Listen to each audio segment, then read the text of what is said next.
Hello everybody, Dark Skeleton here, and in this video we're going to be taking a look at 3 more Whispers of the Old Gods Hearthstone cards, starting with the Vilefin Inquisitor. So the Vilefin Inquisitor is a 1-mana 1/3 Murloc. Battlecry, your hero power becomes summon a 1/1 Murloc. Now, if you've ever played Paladin, you know that the hero power is already to summon a 1/1, except it's an Argent Recruit instead of a Murloc. Now, the fact it becomes Murloc has some disadvantages and advantages. In Wild Mode specifically, a Murloc cannot be Quartermastered to get a +2/+2 buff. So, obviously, you're playing Vilefin Inquisitor in a Murloc synergy deck, which would mean these 1/1 Murlocs can get buffed up by a Murloc War Leader, getting that +2/+1 buff, can get the +2 health from I believe it's called a Cold Light Seer, the 2/3 for 3 mana that gives all Murlocs on the field +2 health. And who knows if they'll have more Murloc synergy cards. Of course, you can also revive those 1/1s with a Anything Can Happen. So, obviously, this card is not meant for Anything Can Happen decks. The last thing you want in those decks is to get a random 1/1 instead of something important like a Charge Minion or Murloc War Leader. Which again begs the question, is regular Murloc decks, just like a Tempo Murloc deck, going to be a thing in Paladin? And honestly, I kind of doubt that. Anything Can Happen works because the combo cheese is impossible to stop. Like, you can be a warrior with 50 health and 2 Anything Can Happen, so it's still pretty much going to kill you. The problem with regular Murloc decks is unless you get that synergy going, the +2/+1 buffs off the Murloc War Leaders, Murlocs are actually pretty weak. A 2/1 charge for 2 mana, the Bluegill Warrior, not impressive. A Cold Light Seer that's just thrown out onto the board alone, that's just a 2/3 for 3 mana, ridiculously sad. Even the Vilefin Inquisitor isn't that impressive as a 1-drop. 1/3 with no potential for extra stat gains. That's weak in comparison to a Tunnel Trog or a Mana Worm from the Mage class. So, when would you really want to play Vilefin Inquisitor? The answer is you would need more of a reason than just Murloc War Leader, honestly.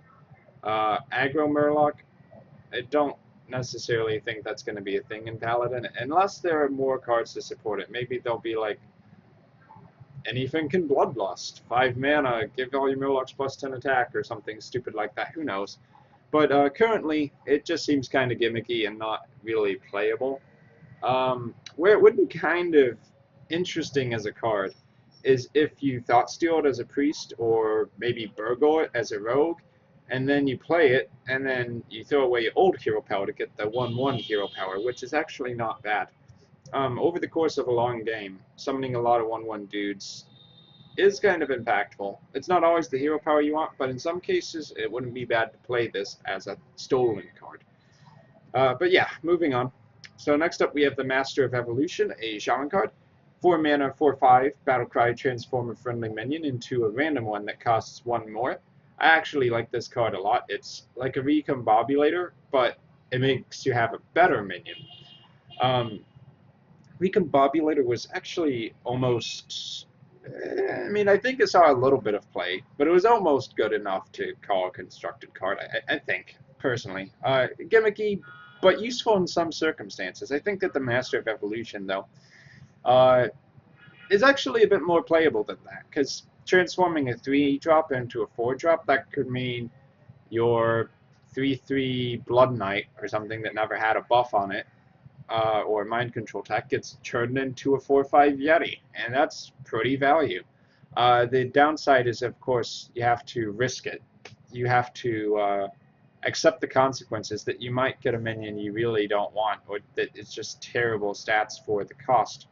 But overall, when you make a minion cost 1 more and randomize it, it's going to increase its stats. I would believe that would be the case on average. Haven't done the math personally. You can if you want to.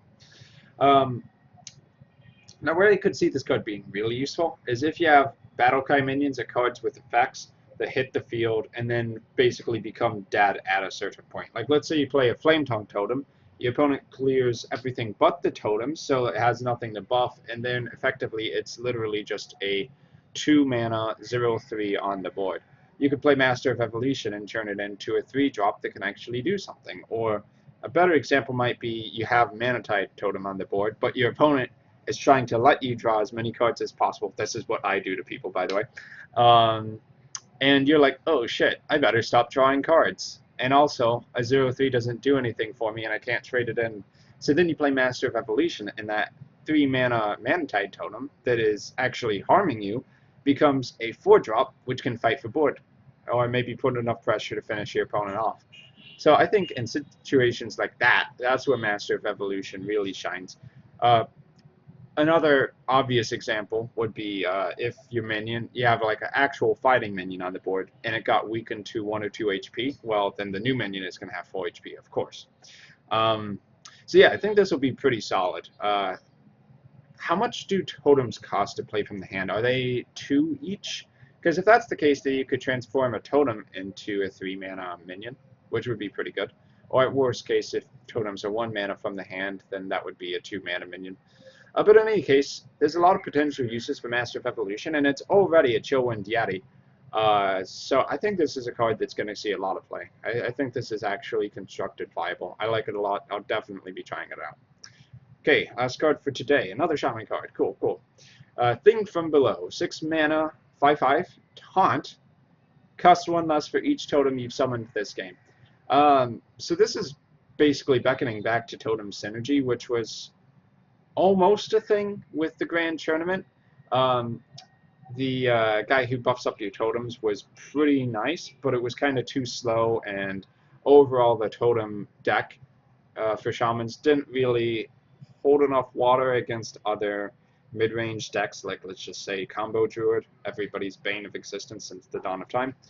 With Thing from Below, I think that kind of deck does get a little bit of an edge. I would definitely play Thing from Below if I was making a Totem Shaman.